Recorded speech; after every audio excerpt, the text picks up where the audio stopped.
good morning. My name is Ravi Rai. I'm so glad that I have an opportunity to talk to you. I know you and I have communicated a lot over email, but this is our first opportunity, I guess, to talk to each other without any distractions. So would you like to share with us what is your current role in the district? Well, good morning, and thank you for this opportunity. I currently hold the Area 16 director role. I am also the FRB Speakeasy Club president.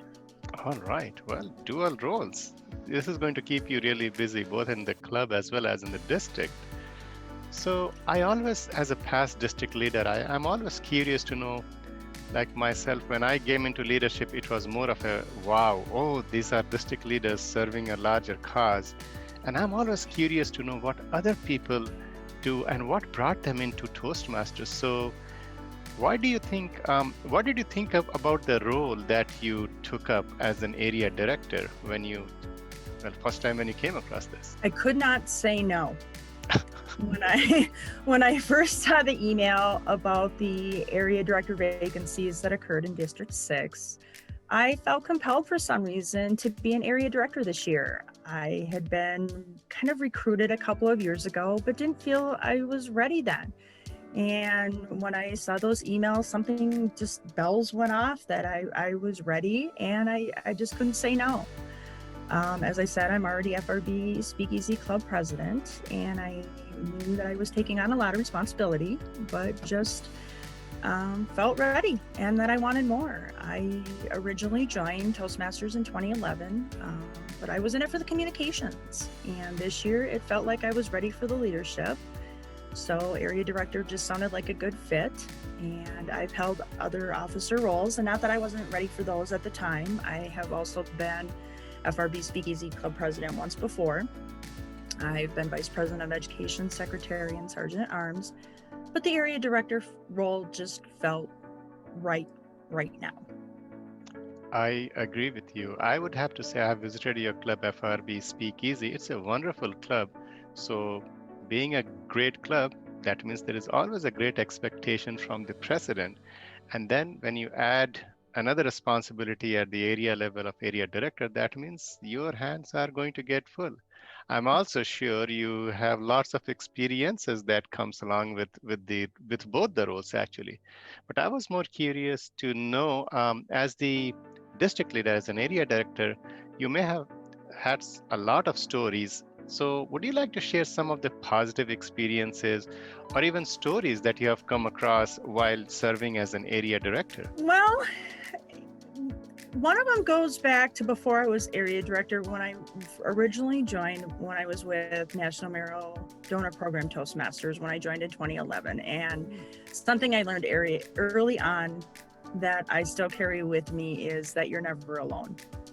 And I always ask others for advice, guidance, help, whatever I need. I always want others to learn, so I turn that around to help them and want people to remember and things like that. So I always feel like I'm quickly learning that 4, 6, 8 eyes, ears, brains are better than one. And I think one of my greatest stories too is that when I met fellow FRB Speakeasy member Kent Hawks, I was a temporary employee at the Federal Reserve Bank of Minneapolis, and I knew I couldn't join, but I knew I wanted to. And if I became a permanent employee, I wanted to join FRB Speakeasy. So when I became a permanent employee in January of 2013, I focused on the job. And in April of 2015, I decided to join. I didn't even attend one meeting as a guest, just joined and jumped in. And so his motivation as I went along in the last 5.5 years has been the greatest adventure I have ever had. He has been the greatest motivation. Every day, every moment I get a chance to learn from him has been an opportunity of a lifetime. If any of you know him, he has held many roles within the district. And his advice, his suggestions, his learning experiences has been I've just sponged off of every opportunity that I can from him to learn from him. And I guess that has been the one thing I have learned as being area director this year. And he knew that I wanted to be area director a couple of years ago, So just developing into that and then saying, hey, guess what? I just applied. So just learning that and knowing that and now doing it has been great from him and going on from there. Wonderful. I would have to say you and I have one thing in common, Kent Hawks. When I joined Toastmasters in 2002, he was a mentor of this club which we were trying to form. So he has been my Oh, mentor right from 2002, that first day onwards, even before I became a member, formally a member. So he is a wonderful person. So I would say I can relate to you when you talk about a wonderful mentor like Kent Hawks because people like him do set up the right foundation. And again, I would also say that you and I, whatever we contribute to Toastmasters, Kent has a big role to play in that. So I'm glad we found Kent Hawks as one successful story and a very positive experience. I'm sure under his leadership or under his guidance, I would say, the leadership role that you have taken, you have had a lot of learning opportunities. Do you want to share some of the learning opportunities that you have had? every day. Every day I learn something new. I learn something involving Toastmasters. I am trying to do everything I can, be it myself, fellow members, fellow clubs, the organization, just promoting the communication and the leadership. I pass people in the hallways at my work, on the streets, my family, my friends. I'm always thinking of writing the next speech. I'm always it's always something. It's an experience to develop for my eventual speaking business. It's just there's always something to do, and it's not just the communication and leadership. There's the project management, the time management, the opportunities, and now with the new Pathways Education program, there's just even so much more. There's all of the different levels and the projects that you can do beyond the speeches, the podcasts, the facilitating discussion opportunities. There's just so many opportunities more that I could have ever foreseen past the old traditional education system of the manuals and the meeting roles and the officer roles, that every day is a new experience. That there's just so I could be here for hours talking about all the different opportunities that I talk about promoting to the different people that I experience every day and try to network with. That there's just so much.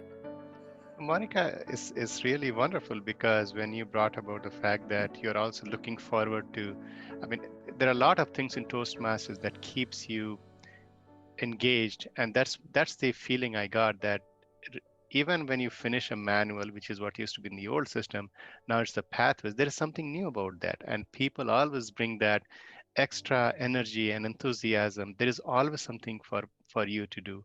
What I also noticed is that uh, we can always find opportunities. Like you said something about speaking business. I am sure that this is an area where you'll be very successful with the kind of attitude you have towards leadership.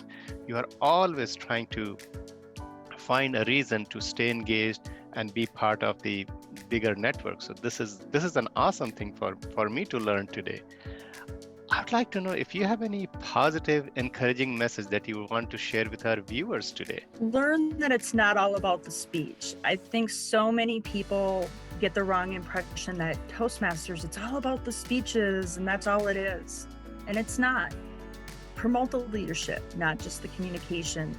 Like I said, there's the projects, the opportunities, the networking, the contests, the everything else. It's an experience. It's a journey. You're never alone. There's so much to learn about it and about yourself and the opportunity to help other people. And when you help others, you help the club and you help the organization. In my presidential acceptance speech this year, it was about individuality, membership, and clubs. One leads to another, to another.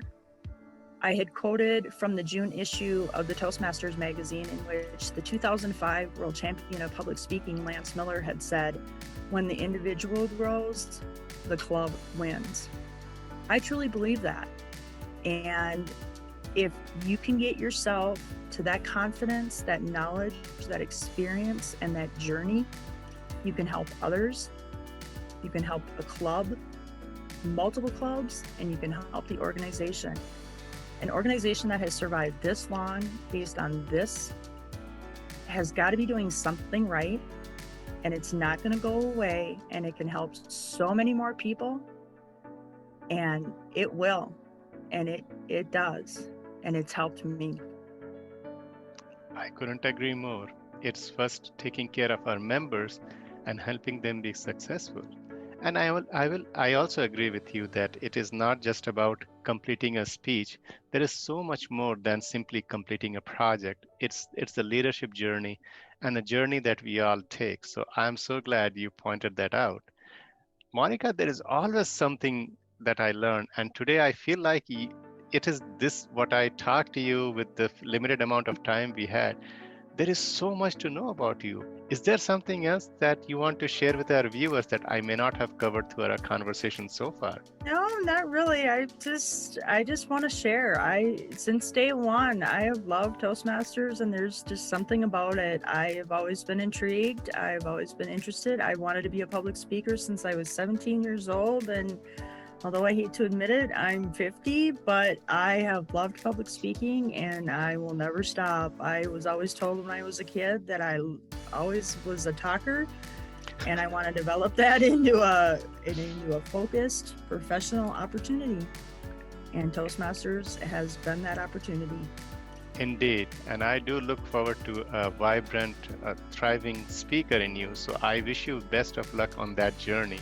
And I also want to thank you for your service to fellow Toastmasters and to the citizens, because I think we all serve our communities, and Toastmasters is a wonderful way to serve fellow members, fellow communities. And when you step up to the role of an area director, you get even a bigger opportunity and you make a bigger impact. So I really truly appreciate the time you have spent this year so far as an area director, as well as the president of FRB Speakeasy. Well, that concludes our short conversation today, but I really once again thank you for your time and thank you for your service. You have a wonderful day, and I'm sure we will meet again to talk more about your experiences, and the viewers will love to talk to you as soon as they see you at the next event. Well, thank you, Monica. Thank you, Ravi.